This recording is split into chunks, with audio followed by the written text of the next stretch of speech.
यशोधरा नगर थाना क्षेत्र में चोरी का मामला सामने आया है। घरफोड़ी मामले में ऑन रिकॉर्ड आरोपी राहुल मनिकपुरी सहित 4 अन्य आरोपियों को गिरफ्तार किया गया है। 4 दिन पहले भीलगांव में चोरी हुई थी।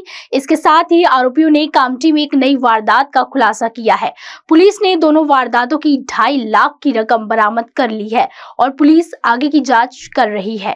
पोलीस ठाणे यशोधरा नगरच्या डीबी पथकाने एक रेकॉर्डवरील आरोपी राहुल मानिकपुरी याला आणि त्याचे साथीदार इतर 4 यांना ताब्यात घेऊन जी बिलगाव येथे घरफोडी झालेली होती 4 दिवसापूर्वी तो गुन्हा उघडकीस आणलेला आहे। त्याच्यासोबत त्या आरोपितांकडून एक नवीन कामठी येथील पण गुन्हा उघडकीस आलेला आहे। दोन्ही गुन्ह्याचा मिळून साधारणतः 2.5 लाखाचा मुद्देमाल हस्तगत करण्यात आलेला आहे।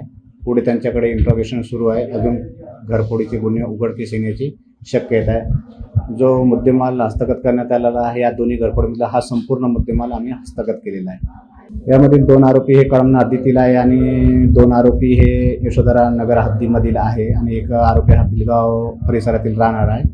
यापैकी एक आरोपी जो राहुल मानिकपुरी आहे हा रेकॉर्डवरील घरफोडीचा अट्टल गुन्हेगार आहे आणि इतर आरोपींचं क्राईम रेकॉर्ड मिळालेलं नाही।